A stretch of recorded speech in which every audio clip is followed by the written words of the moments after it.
आपलं बाळ एकदा का गोड हसलं की त्याचं हसू बघूनच आपल्याला असं वाटतं आपल्याला किती बी त्रास झाला तरी बी ह्या उभ्या जगात आपल्या इतकं सुखी कोण बी नाही. त्या आईसाठी त्या बाळाचं पिपळाच्या पाना एवढं हात ते असं जेव्हा आईच्या गालावरनं फिरत्याती का नाही तेव्हा असं वाटतं आपण बाईच्या जन्माला येऊन आपलं सार्थक झालं. मग तिथनं पुढं ती आई आपल्या लेकराच्या डोळ्यातच समद जग बघायला सुरुवात करते. आईसाठी आपलं लेकरू म्हणजे समद जग एका बाजूला आणि तिचं लेकरू एका बाजूला असतंय. छोटी आई, तुला हे सगळं कसं माहित ग? नाही म्हणजे तू कुठे अनुभवलास हे?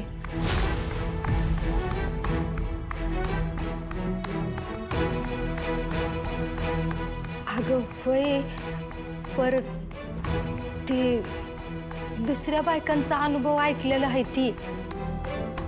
ते ऐकूनच आपलं सांगितलं मी तुम्हाला. अरे देवा, मी काही इथं बोलत बसल्या. अगं तिजूच्या दूध प्यायची वेळ झाल्या. मी दूध घेऊन येते. हा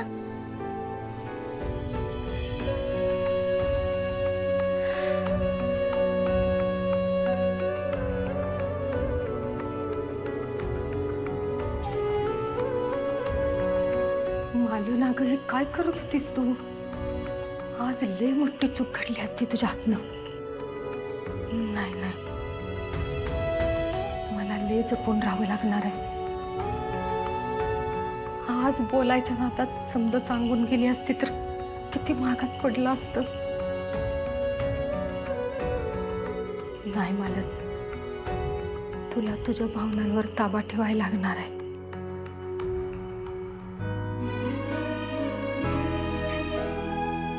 धनु, काय झाले धनु? का रडतेस तू?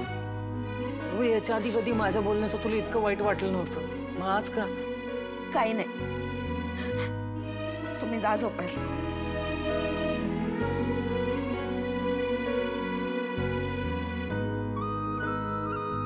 धनु, हे बघ, तू इथं बाहेर रडत बसल्यावर मला आज झोप लागणार आहे का? सांग, काय झालंय? मी 2-3 जागेवर नोकरीचं विचारायला गेले होते. तिकडे मला नाही म्हणून सांगितलं. मग मला वाटलं निदान पार्लरमध्ये तरी मला नोकरी मिळेल, पण नाही. आज मला एक गोष्ट कळून चुकली. या जगात माणसाच्या कर्तृत्वापेक्षा त्याच्या गुणांपेक्षा नेहमी नेहमी त्याच्या दिसण्याला जास्त महत्व दिलं जातं.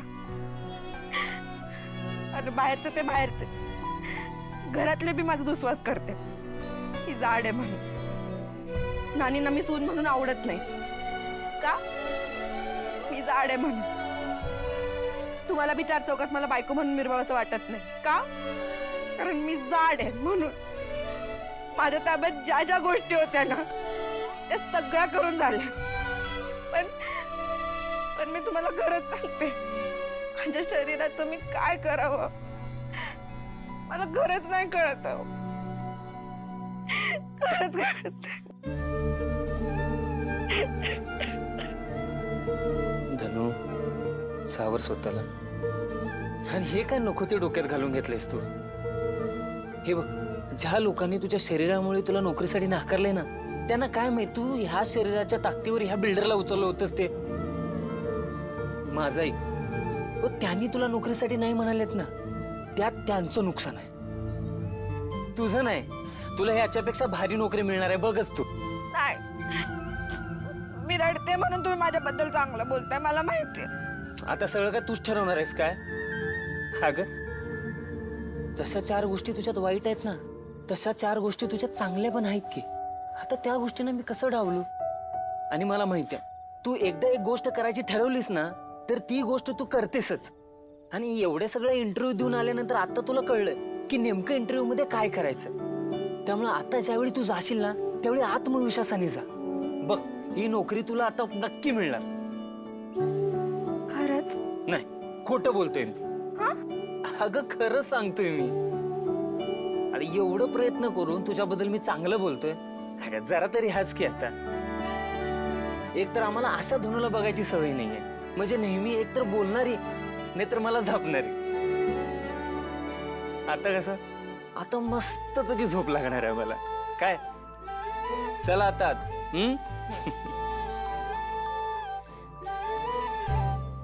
धनू, तू रडल्यानंतर तुला खाली झोप म्हणण्याचं माझं मन होत नाही.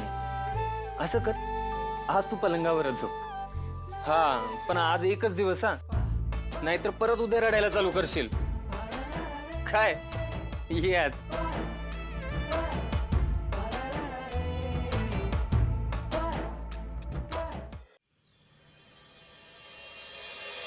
हो सगळं सामान मिळेल ना तुमच्याकडे? हा, कुठल्याच गोष्टीची कमी पडली नाही पाहिजे ना बहिणीच्या दवाखान्यात.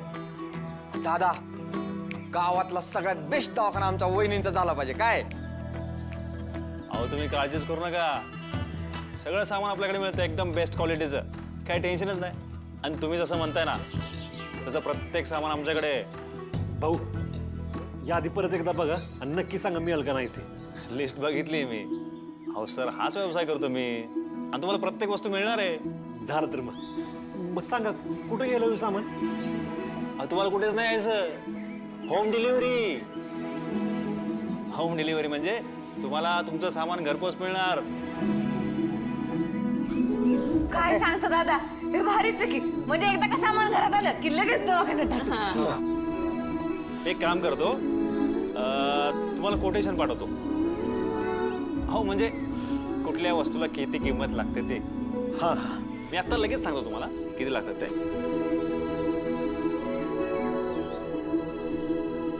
हे काय जास्त काहीच नाही, फक्त 2 लाख रुपये. काय 2 लाख? एवढं पैसे? खरंच एवढं महागाचं सामान आहे काय? अहो सर, हे क्लिनिकसाठी लागणारे इम्पॉर्टंट सामान आहे. 1 टाइम इन्व्हेस्टमेंट. तर तेवढा खर्च लागणारच ना. आणि तसा पण मी तुम्हाला डिस्काउंट देणार आहे. आणि डिस्काउंट देऊनच एवढे पैसे होत आहेत.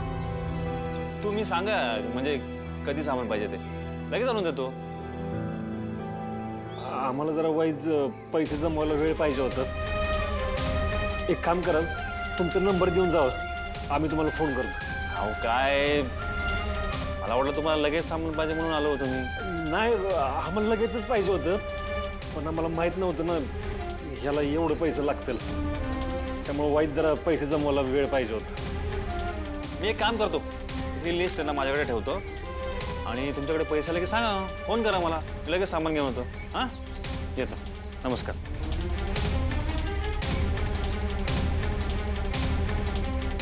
दादा, अरे या माणसानं तर बॉम्ब टाकलाय की. आता काय करायचं? पैसे कुठून आणायचे एवढे? दादा, आपण ही दवाखान्याची आयडिया आहे ना पुढे ढकलू. नाही, दवाखाना तर होणारच. आता मागं नाही हटायचं. आणि आत्ता नाही ना झालं तर परत कवाच होणार नाही दवाखाना. मला काय पण करून पैसे जमावच लागतील. अरे पण कसं जमवणार आहे आपण हे?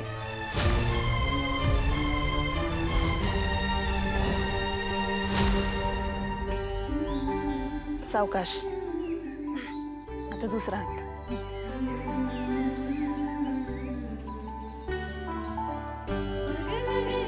बस. आता स्क्वॉटमध्ये हळूहळू खाली बसण्याचा प्रयत्न कर. एकदम सावकाश, आपल्याला जास्त ताण नाही द्यायचा आहे.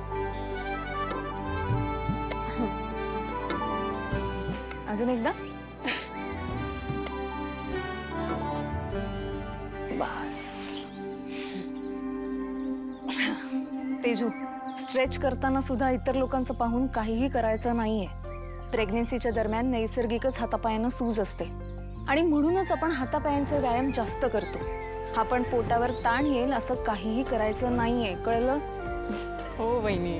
बरं, आता मी जे तुला व्यायाम सांगितलेत ना ते दिवसातनं 2 ते 4 वेळा केले तरी चालणार आहे. बरं. बरं, तू आता रिलॅक्स हो आणि एक 10 मिनिटांनी पाणी पिऊन घे. तोपर्यंत मी तुझी सकाळची औषधं घेऊन येते. आलेच.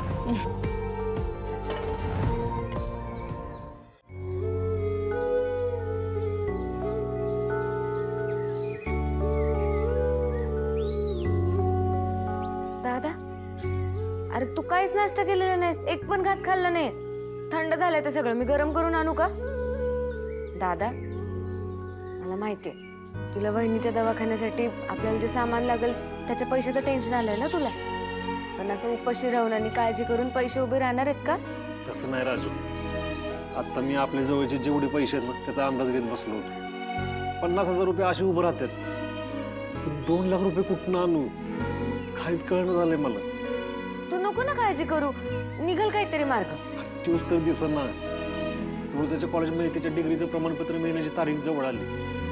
असं व्हायला नको तिचं प्रमाणपत्र मिळालंय आणि इकडं आपला दवाखाना तयार नाही. मला तिच्या डोळ्यामध्ये तिचं दवाखाना तयार झाल्याचं समाधान बघायचं. आणि आता मी त्यासाठी काय करू शकलो नाही तर नवरा म्हणून फेल ठरेन गेलो. दादा असं काय म्हणतोस? मला माहितीये माझा सूर्यदादा कधीच फेल ठरू शकत नाही. जरा धीरधर, होईल काहीतरी. पण होईल याची वाट बघण्यात अर्थ नाही. ठीक करावं लागल आणि त्यासाठी पैसा लागल. दादा मी विचारू का? मागच्या 1-2 महिन्यात आपला मोठा काहीच खर्च झालेला नाही, मग तरी पण आपल्याकडे 5-50 हजारच कसे काय उरले? मला काय वाटतं, मी दुकानात जाताना हिशोब बघते, नक्कीच काहीतरी घोळ असेल. पण मला नाही वाटत तसं काय असेल. तरी पण तुला जायचं असेल तर हिशोब बघून ये. हिशोबाची सवय नाही सुटली पाहिजे. जातेच आज. बरं, मी नानांकडे जातो, त्यांच्या तब्येतीची चौकशी करतो आणि मग दुकानात येतो. पण तो नाश्ता? नाही, आता मला भूक नाही. जातो.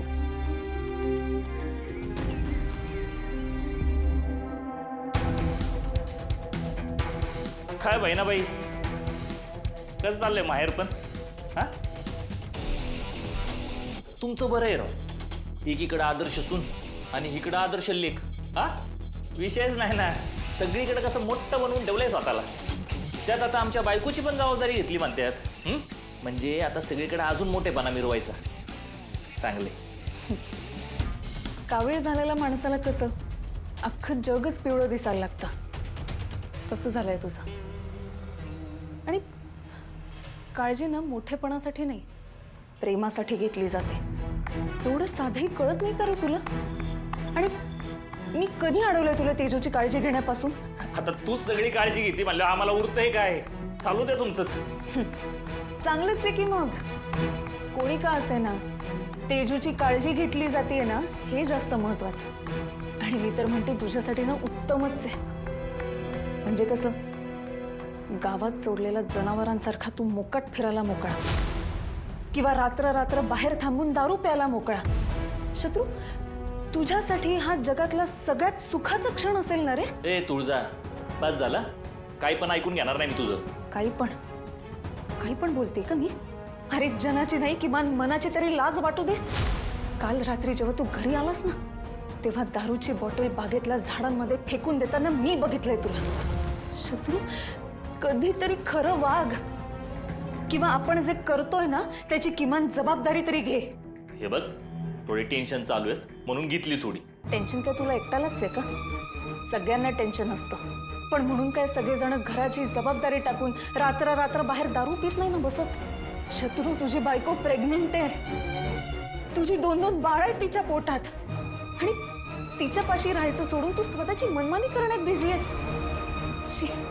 लाज कशी वाटत नाही तुला, मला हेच कळत नाही. ए, जबाबदारी म्हणजे काय दिवस रात्र बायकोच्या मागे फिरणं असतं का? आणि तशी त्या पोरांचा जन्म झाला ना की त्यांची कपडे, त्यांचं शिक्षण, त्यांना मोठं करण्यापासून सगळं मीच करणार आहे ना. पैसे पण मीच देणार का नाही? का बाहेरून कोण येणार आहे? बोललास ना डॅडींची भाषा. पैसे देणं म्हणजे जबाबदारी घेणं असतं असं नसतं शत्रू. 2 वेळचं खायला दिलं, सुखसोयी दिल्या, राहायला 4 भिंती दिल्या म्हणजे तू खूप चांगला बाप झालास असं जर तुला वाटत असेल ना, तर हा गैरसमज आहे हा तुझा. ए बाई, सकाळ सकाळ मला तुझं भाषण नाही ऐकायचं. तू तुझी कामं कर, मला कळतं काय करायचं ते. उगाच तुझ्या नादी लागलो आणि विचारायला आलो काय ते. तुझ्यासमोर काय बोलणार आहे मी? अरे जिथे आई वडील तुला सुधारू शकले नाही, तिथे माझ्या बोलण्याने काय सुधारणार आहेस तू? मी कितीही जरी बोलले ना, तरी माझ्या बोलण्याने तुझ्यावर काहीही परिणाम होणार नाहीये हे माहिती आहे मला. पण तेजूसाठी जीव तुटतो ना म्हणून बोलले मी. शत्रू, चांगला नवरा तर तू कधी होऊ शकणारच नाहीयेस. पण निदान चांगला बाप होण्याचा प्रयत्न करता आला ना तर तेवढं बघ.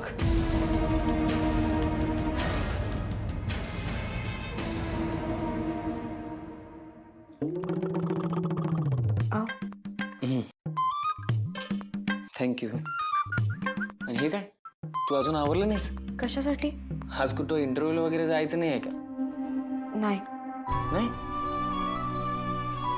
का? असं काय करतेस जणू? अगं काल तर मी तुला समजलोय ना. हे बघ, अपयश आलं म्हणून प्रयत्न करणं सोडायचं नसतं. यश अपयश हे येत जात असतं. हे बघा, मला माहिती आहे तुम्ही आत्ता जे काही बोलताय किंवा काल रात्री बी जे काही बोललात ते फक्त मला चांगलं वाटावं म्हणून म्हणलं. पण ह्या ज्या काही गोष्टी झाल्यात ना त्यावरनं मला एक गोष्ट कळून चुकली. मला नाही मिळणार कुठं नोकरी. असं कसं? अगं कोणाला ना कोणाला तरी तुझं टॅलेंट कळेलच की. नाना नाना कुठे? हाय तर श्रेयदा, बरोबर वेळेवर आलायस बघ. का? धनूला एवढं समजवलंय पण तिला माझ्याकडून काय समजेना. आता तूच बघ बाबा. का काय झालं? काय होणार? 2-3 इंटरव्ह्यू मध्ये अपयश आलं, लोकांनी नोकरीसाठी नकारलं, तर आता इंटरव्ह्यूलाच जाणार नाही म्हणते, नोकरीच करणार नाही म्हणते. कालपासून मी हिला समजून कंटाळलो, पण हिला स्वतःवर विश्वासच ठेवायचा नाही. आता किती समजवायचं? आता तूच बघ बाबा.